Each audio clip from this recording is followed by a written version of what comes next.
राधे राधे प्रिय भक्तों, आप सभी को माघ माह के कृष्ण पक्ष में आने वाली भगवान श्री हरि विष्णु जी की सबसे प्रिय एकादशी में से एक षटतिला एकादशी की कोटि अनंत शुभकामनाएं।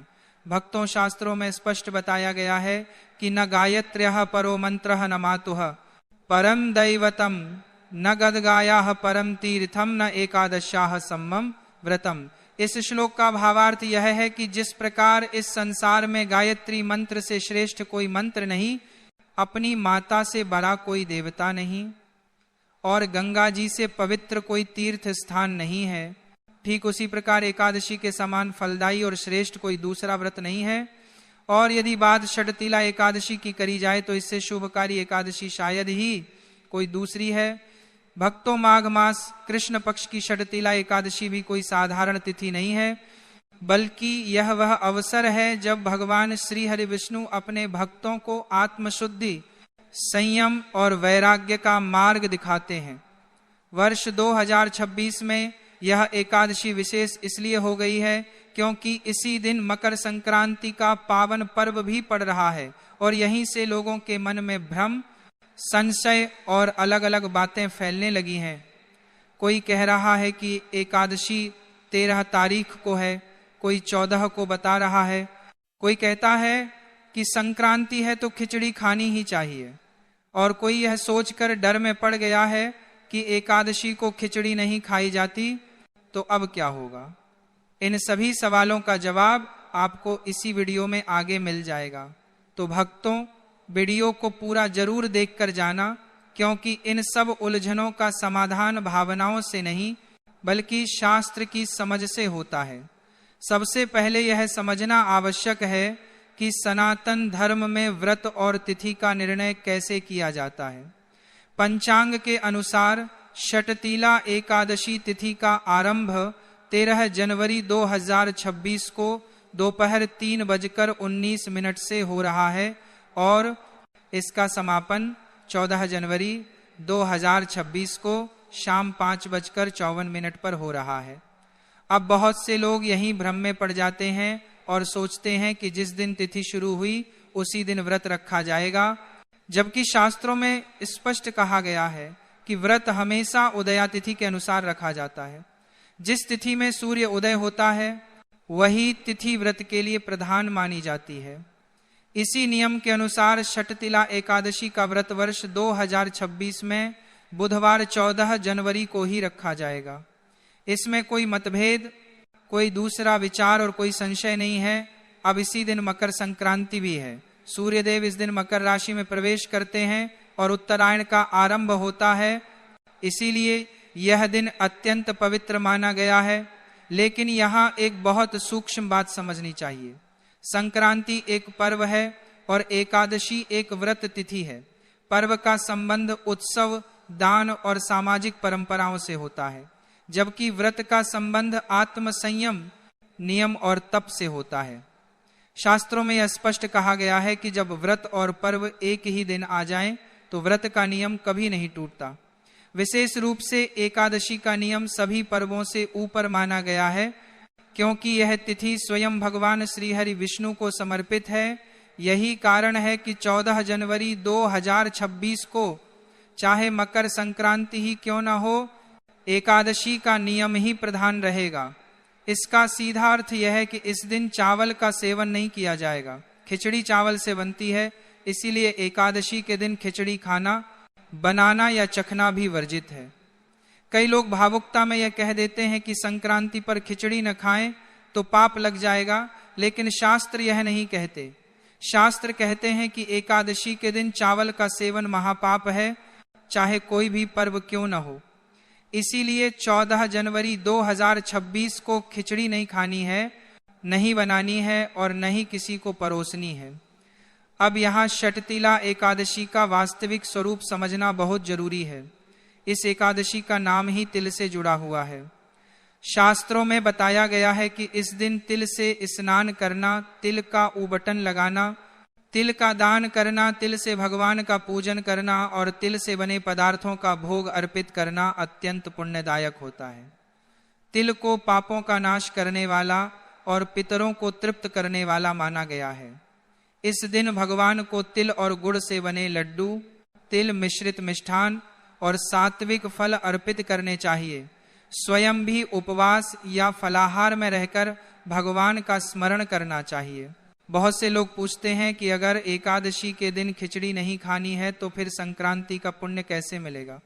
इसका उत्तर भी शास्त्र में साफ दिया गया है। जब संक्रांति एकादशी में पड़ जाए तब संक्रांति का अन्न द्वादशी तिथि में ग्रहण किया जाता है। इसका अर्थ यह है कि खिचड़ी एकादशी के अगले दिन यानी द्वादशी को खाई जाती है। इससे एकादशी का नियम भी नहीं टूटता और संक्रांति का पुण्य भी सुरक्षित रहता है। यही सनातन धर्म का संतुलन है। अब द्वादशी तिथि की बात करें तो द्वादशी 14 जनवरी 2026 को शाम 5:55 से प्रारंभ होकर 15 जनवरी 2026 को रात 8:17 तक रहेगी। एकादशी का पारण हमेशा द्वादशी में ही किया जाता है और हरिवासर समाप्त होने के बाद किया जाता है। हरिवासर 14 जनवरी की रात लगभग 1 बजे के बाद समाप्त हो रहा है।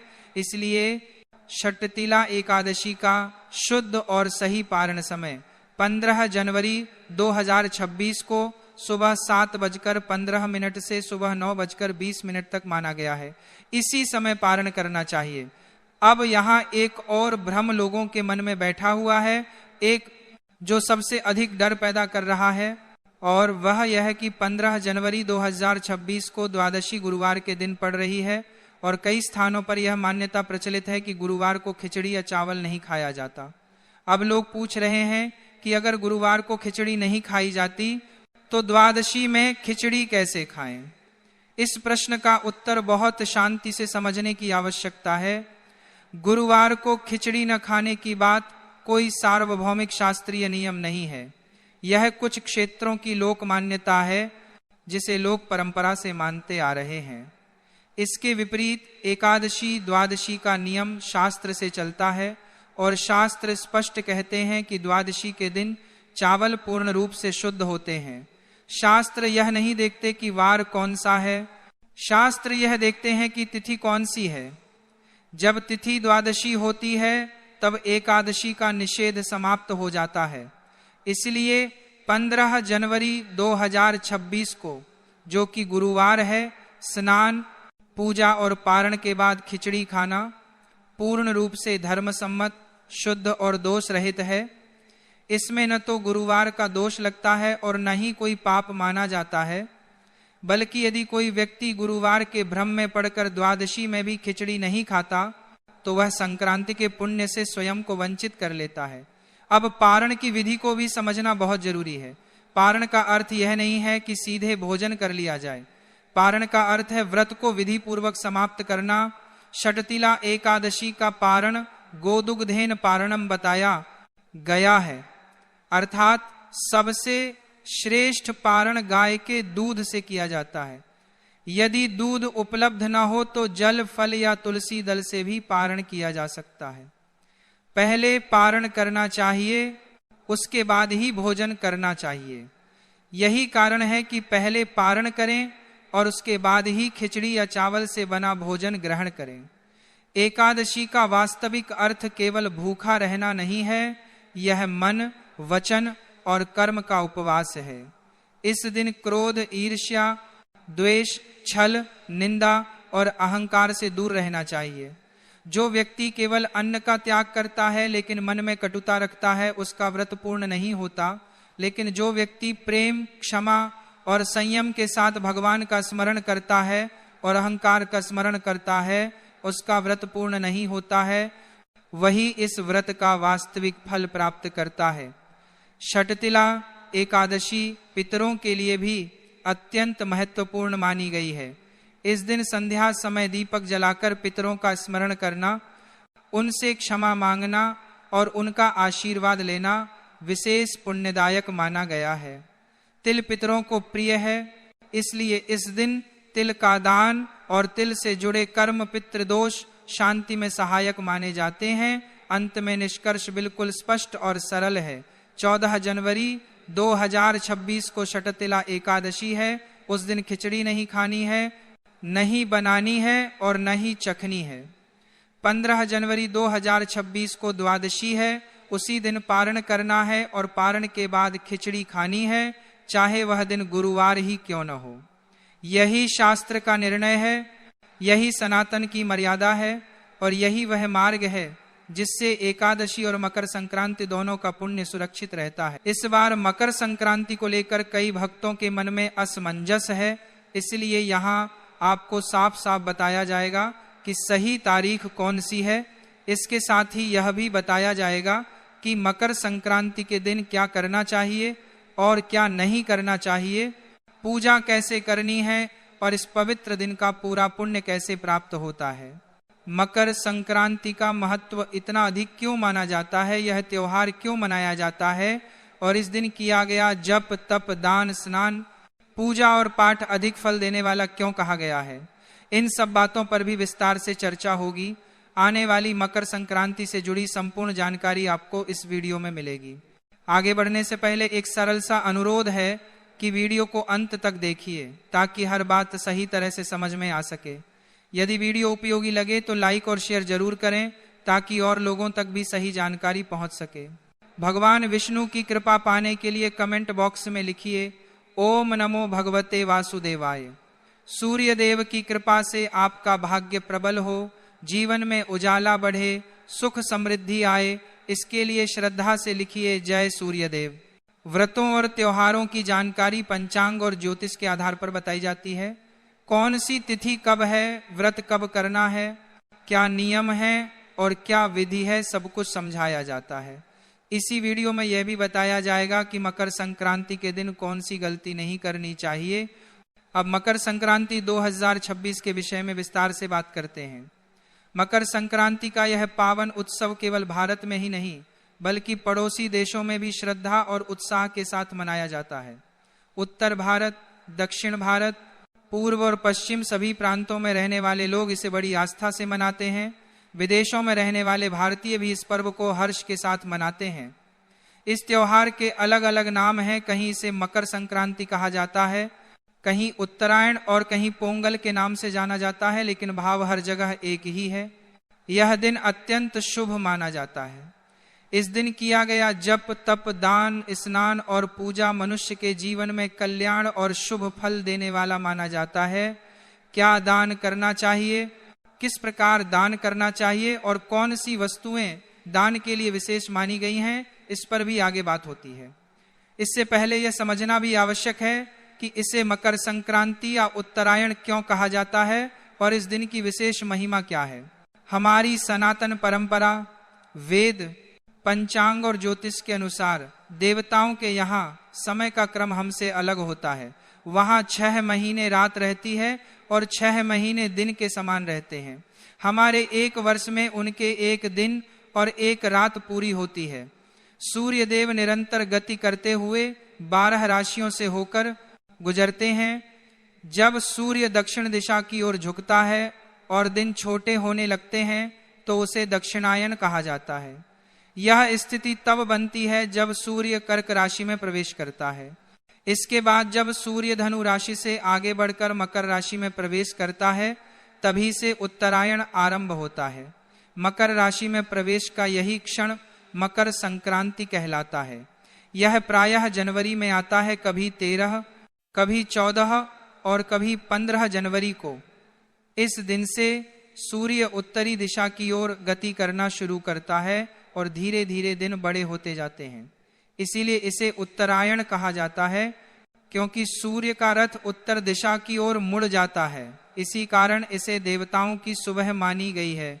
जब देवताओं के यहाँ प्रभात का समय होता है और उसी समय मनुष्य जप तप दान और पूजा करता है तो उसका फल अनेक गुना बढ़ जाता है। सुबह के शुभ समय में देवताओं के निमित्त किया गया कार्य अत्यंत प्रिय माना जाता है। जरूरतमंद की सहायता करना, ब्राह्मणों को दान देना, देवताओं और पितरों के लिए तर्पण करना, भगवान का स्मरण करना, इन सब से जो पुण्य प्राप्त होता है वह सामान्य दिनों की तुलना में बहुत अधिक होता है। इसलिए उत्तरायण का यह काल अत्यंत पुण्यदायी माना गया है और मकर संक्रांति के दिन विशेष रूप से दान करने की परंपरा चली आ रही है। ऐसा माना जाता है कि इस दिन किया गया दान कई गुना बढ़कर लौटता है और जीवन में शुभ परिणाम लाता है। अब हम जानते हैं कि साल 2026 में मकर संक्रांति कब मनाई जाएगी। तो देखिए भक्तों, वर्ष 2026 में मकर संक्रांति बुधवार 14 जनवरी 2026 के दिन ही मनाई जाएगी, क्योंकि इसी दिन सूर्यदेव मकर राशि में प्रवेश करते हैं और उसी क्षण से सूर्य के उत्तरायण होने की पावन शुरुआत होती है। भक्तों, मकर संक्रांति का जो पर्व है उससे जुड़े कई नियम होते हैं। कुछ नियम पूरे साल निभाए जाते हैं और संक्रांति के दिन उन्हें पूरा किया जाता है। कौन कौन से नियम आपने धारण किए हैं, कौन कौन से नियम अगले साल के लिए ले सकते हैं, उनका क्या फल होता है और उन्हें सही तरीके से कैसे निभाना चाहिए, ये सब भी आगे बताया जाएगा, क्योंकि ये बहुत महत्वपूर्ण विषय है। मकर संक्रांति बहुत बड़ा विषय है, शास्त्रों में इसके बारे में बहुत कुछ लिखा है, इसलिए धीरे धीरे सब बातें आपको बताते रहेंगे। अब देखिए भक्तों, यदि मकर संक्रांति के दिन बहुत ज्यादा कुछ न कर सकें तो कम से कम गंगा स्नान का प्रयास जरूर करें। गंगा स्नान की बहुत बड़ी महिमा बताई गई है। अगर गंगा जी तक नहीं जा सकते तो घर पर ही यह विधि करें। सूर्योदय से पहले उठ जाएं, नहाने का बर्तन अच्छी तरह धो लें, उसमें थोड़ा गंगा जल डालें, फिर शुद्ध जल भरें और हर हर गंगे बोलते हुए माँ गंगा को याद करें और उत्तर दिशा की ओर मुख करके स्नान करें। अगर काले तिल हों तो थोड़ा सा तिल भी पानी में डाल लें। यह स्नान गंगा स्नान के समान फल देता है। जो लोग गंगा तक नहीं पहुंच पाते वे हर संक्रांति पर यही विधि अपनाएं। स्नान के बाद स्वच्छ वस्त्र पहनें, भगवान की पूजा पाठ करें और अपने रोज के नियम पूरे करें। उसके बाद आज का दिन दान का है। अब ध्यान से सुनिए, यदि संभव हो तो ब्राह्मण को भोजन कराइए। अगर भोजन नहीं करा सकते तो अपनी शक्ति के अनुसार दान दीजिए। शास्त्र कहते हैं कि दान हमेशा योग्य ब्राह्मण को ही देना चाहिए, जो वेद पढ़ता हो, भक्ति करता हो, सत्कर्म में लगा रहता हो। ऐसे ब्राह्मण को दिया गया दान बड़ा पुण्य देता है। अयोग्य ब्राह्मण को दिया गया दान फल नहीं देता, इसलिए सोच समझकर दान करें। आज के दिन ब्राह्मणों को दान दीजिए, गरीबों की मदद कीजिए, भंडारा या लंगर में सहयोग कीजिए। अगर खुद नहीं कर सकते तो जहां लंगर चलता हो वहां मदद कर दीजिए। गरीब बच्चों को भोजन दीजिए, बिस्किट दे दीजिए, कपड़े, कंबल, शॉल, स्वेटर जो संभव हो वह दे दीजिए। जितना कर सकें उतना अवश्य दान कीजिए, क्योंकि आज किया गया दान कई गुना बढ़कर वापस मिलता है। अब देखिए भक्तों, जब आप दान और सत्कर्म करते हैं तो आपके पाप कम होते हैं और पुण्य बढ़ता है। जब पुण्य का पलड़ा भारी हो जाता है तो जीवन में बदलाव दिखाई देना शुरू हो जाता है। चेहरे पर तेज आता है, मन प्रसन्न रहता है, लोग आपकी ओर खींचे चले आते हैं, कामों में सफलता मिलती है और ईश्वर की कृपा का अनुभव होता है। यह पुण्य सिर्फ इसी जन्म में नहीं, आगे की यात्रा में भी साथ जाता है।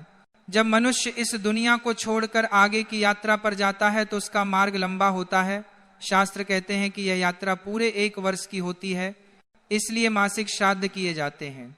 इस मार्ग में वही वस्तुएं सहायता करती हैं जो आप जीवन में दान कर चुके होते हैं। ब्राह्मण सेवा, गाय को दान, जरूरतमंद की मदद, प्राणियों पर दया, यह सब आगे साथ चलता है। अगर जीवन भर कुछ नहीं किया तो फिर भटकना पड़ता है। इसलिए कहते हैं कि जब शरीर स्वस्थ है, हाथ पैर काम करते हैं, तब तक जितना हो सके उतना भला काम कर लो। और मकर संक्रांति तो सबसे ज्यादा पुण्य देने वाली तिथि है। अब सुनिए, जो भी वस्तु आप दान करने जा रहे हैं पहले उसका संकल्प कीजिए। वस्तु घर लाइए, हाथ में जल, अक्षत और दक्षिणा के रूप में एक सिक्का लीजिए। 3 बार बोलिए श्री विष्णवे नमः। अपना नाम, अपना गोत्र, जहां बैठे हैं उस स्थान का नाम बोलिए और संकल्प कीजिए कि मकर संक्रांति के पवित्र अवसर पर आयु, आरोग्य और भगवान विष्णु की प्रसन्नता के लिए यह वस्तु दान कर रही हूं। फिर उस वस्तु के चारों ओर जल घुमाइए और भगवान के चरणों में समर्पित मानकर प्रार्थना कीजिए, हे प्रभु, यह दान मेरी श्रद्धा और सामर्थ्य के अनुसार अर्पित है, कृपा कर स्वीकार करें। इसके बाद वह दान जिसको देना हो उसे दे दीजिए। यदि धन का दान कर रहे हैं तो संकल्प में राशि और उद्देश्य भी बोल दीजिए। जो लोग स्वयं जाकर दान न कर सकें वे श्रद्धा से दक्षिणा भेजकर भी भाग ले सकते हैं। यहाँ सबसे बड़ा महत्व भाव का है। आगे और बातें बाकी है, लेकिन उससे पहले एक छोटी सी कथा हम सुन लेते हैं, तभी आपको समझ में आएगा इस दिन किया गया दान सत्कर्म से हमें क्या प्राप्ति होती है। बहुत समय पहले एक छोटे से नगर में नंददास नाम के एक गृहस्थ रहते थे। आय अधिक नहीं थी, घर में साधारण व्यवस्था थी, लेकिन हृदय बहुत सीधा और भगवान में श्रद्धा से भरा हुआ था। मकर संक्रांति का पावन दिन आया। नगर के लोग दान पुण्य कर रहे थे। नंददास मन ही मन सोचने लगे कि मेरे पास तो अधिक धन नहीं है, मैं क्या दान दूं। फिर उनके मन में विचार आया कि दान का मूल्य सामान से नहीं, भावना से होता है। उन्होंने घर का सादा भोजन बनाया, थोड़ा गुड़ और तिल एकत्र किया, एक पुराना लेकिन साफ कंबल साथ लिया और समीप रहने वाले वेदपाठी सत्कर्मी ब्राह्मण के घर जा पहुंचे। वहां उन्होंने विनम्र भाव से कहा कि आज मकर संक्रांति के पावन दिन पर भगवान के नाम से यह छोटा सा दान स्वीकार करें। ब्राह्मण अत्यंत प्रसन्न हुए। उन्होंने नंददास के सिर पर हाथ रखकर आशीर्वाद दिया और कहा कि आज तुमने श्रद्धा और सच्चे मन से दान किया है। मकर संक्रांति के दिन दिया गया दान केवल इस जन्म तक सीमित नहीं रहता, इसका फल अगले जन्मों तक साथ चलता है। यह सुनकर नंददास का हृदय भावुक हो गया। वे चुपचाप लौट आए, पर उनके मन में बड़ी शांति और आनंद भर गया। धीरे धीरे समय बदला। पहले जहां घर में अभाव रहता था, वहीं अब बरकत बढ़ने लगी। छोटा व्यापार बढ़ा, परिवार में सुख शांति आई, मन में चिंता कम हुई और संतोष बढ़ता चला गया। नंददास समझ गए कि दान से धन कम नहीं होता, बल्कि ईश्वर की कृपा बनकर लौटता है। जब कालांतर में उनका शरीर छूट गया और आत्मा आगे बढ़ी, तो देवदूतों ने कहा कि इसने मकर संक्रांति के दिन श्रद्धा से ब्राह्मण को दान दिया था, इसका पुण्य इसके साथ चलेगा। अगले जन्म में वही आत्मा एक संपन्न और सद्गुणों से युक्त परिवार में जन्मी। जहां पहले मांगने की स्थिति थी, वहां अब देने की सामर्थ्य लेकर पैदा हुए। जीवन में ऐश्वर्य के साथ साथ करुणा और दया का भाव भी साथ रहा। इस प्रकार यह अनुभव सत्य सिद्ध हुआ कि मकर संक्रांति के दिन योग्य ब्राह्मण, गरीब और जरूरतमंद को श्रद्धा से दिया गया। दान पापों को घटाता है, पुण्य को बढ़ाता है, दरिद्रता को दूर करता है और उसका फल इस जन्म में भी मिलता है और अगले जन्मों में भी साथ चलता है। दान की वस्तु छोटी हो या बड़ी, यदि हृदय से दी जाए तो उसका फल अनंत हो जाता है। कथा समाप्त होने के बाद अब आप यह समझिए, मकर संक्रांति के दिन सूर्यदेव की पूजा विशेष फल देने वाली मानी गई है। स्नान और दान के बाद सूर्य की आराधना अवश्य करनी चाहिए। तांबे या पीतल के लोटे में पहले थोड़ा गंगा जल और फिर शुद्ध जल भरें, उसमें रोली और लाल पुष्प डालें और सूर्य देव को अर्घ्य अर्पित करें। ओम सूर्याय नमः का जप करें। अर्घ्य देते समय लोटे को इस प्रकार रखें कि गिरती हुई जलधारा के बीच से सूर्य दिखाई दें। यही अर्घ्य देने की विधि है। इसके बाद सूर्य की परिक्रमा करें और उस जल को अपने मस्तक से लगाएं। यदि तिल से बनी मिठाई हो तो सूर्य देव को भोग लगाएं और विनम्र भाव से प्रार्थना करें कि हे सूर्य देव, आज आपके उत्तरायण होने पर मैं आपकी उपासना करता हूँ। कृपा कर जीवन की बाधाओं को दूर करें और मेरे कर्मों में प्रकाश भरें। मकर संक्रांति पर स्नान, दान और सूर्य की उपासना तीनों अत्यंत महत्वपूर्ण माने गए हैं। यदि केवल यही 3 कार्य श्रद्धा से कर लिए जाएं तो भी बड़ा कल्याण होता है। बाकी जो नियम निभा सकें वे अवश्य अपनाएं। यह दिन केवल तिथि नहीं बल्कि नए संकल्प और नई ऊर्जा का शुभ अवसर है।